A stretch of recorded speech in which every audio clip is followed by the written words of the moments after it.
The movie opens during the Second World War, where the U.S. B-24 Liberators are flying over the Pacific Ocean. The soldiers, led by Bombardier Louie Zamperini, are en route to execute a bombing mission against the Japanese-controlled Isle of Nauru. As they approach their target, Louie commands the airstrike, and his crews follow the order, successfully releasing the bombs. Not long after, the aircraft faces an onslaught from multiple Japanese fighter planes, resulting in damage to their planes. Pilot Phil informs Louie that their base is 5 hours away, and their brakes are no longer functional. Although their craft is shot at hundreds of times, the soldiers manage to make it back to their base. They attempt to land, but it proves to be almost impossible due to the faults in the aircraft. The tires on the landing gear come out and start screeching on the floor. Despite this setback, Phil manages to bring the aircraft to a stop at the very end of the runway. The scene then cuts to a flashback, showing a young Italian-American, Louie, living in Torrance, California. He appears to be a brat who always causes trouble and is chased by the police. At such a young age, he smokes, drinks liquor, and is even involved in stealing. Louie, being an Italian refugee, is often picked on by other American children his age. He also gets into frequent brawls with them, forcing the police to intervene. One day, Louie sits under the bleachers, watching his older brother's baseball game and drinking his liquor. Shortly after, he is caught by a guard, so he runs away to avoid any trouble. His older brother, Pete, happens to witness him running at a great speed, which makes him realize his potential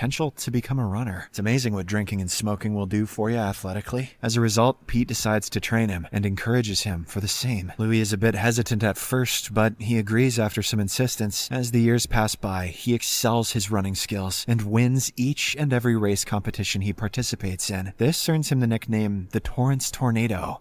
Tornadoes can't run. At one point in time, he manages to complete a 1-mile race in 4 minutes, setting a new American record for high school students. With this accomplishment, Louie receives an invitation to represent America at the 1936 Summer Olympics in Berlin. Before departing for it, he shares an emotional embrace with his brother and thanks him for everything. Pete imparts a valuable insight, stating that one moment of pain is worth a lifetime of glory. Louie will clearly remember this until the end of the movie. Thanks, Uncle Ben. The scene then cuts to the day of the Olympics, where Louie participates in a 5,000-meter race. As the race commences, his family sits beside their radios to hear him compete. In the first few laps, Louie is left behind by the other formidable contestants, making the situation intense. But eventually, he puts all his efforts and sprints at full speed, overtaking several runners. Despite finishing the race in 8th position, he sets a new world record by finishing the final lap in just 56 seconds, and another one for being so lazy in the first. He still aims to win the medal in the next Olympics, which will be held in 1940 in Tokyo. However, his dream gets shattered due to the outbreak of the Second World War. Back in the present, Louie finds Phil praying to God after successfully landing the aircraft. He doesn't seem to have any faith in God, so he doesn't care very much about the prayers. Starting from the very next day, he continues his training by running alongside a Jeep. He also impresses his fellow army men by beating his own record in the 4-minute mile. One day, Louie and his son receive another mission to search for a lost aircraft and rescue survivors. They are given the same old plane after repairing it using spare parts. Despite this, the team, including some new members, sets off for their mission. The instability of the plane becomes apparent when one of the engines fails mid-flight. As they try to make the best out of the situation, another engine fails, which causes the craft to crash in the ocean. As a consequence, 8 of the crew members lose their lives, leaving only 3 survivors: Louie, Phil, and Mac. The 3 of them get onto the inflatable rafts and take some time to calm themselves. Mac is completely hopeless and believes that their chances of survival are 0, but the other 2 ask him to stay positive. They have limited rations, some chocolates, and a bottle of water. Louie then decides that they'll eat 1 piece of chocolate in the morning and 1 at night, and drink only 2 sips of water a day. As night falls, they fall asleep on the boat, fighting against the freezing temperature. The following morning, the trio is awakened by the sound of an approaching airplane. In a quick action, they attempt to signal it using dye and a flare gun, but their efforts go unnoticed. Soon after, Louie discovers that all the chocolate boxes are empty, with Mac having consumed them all.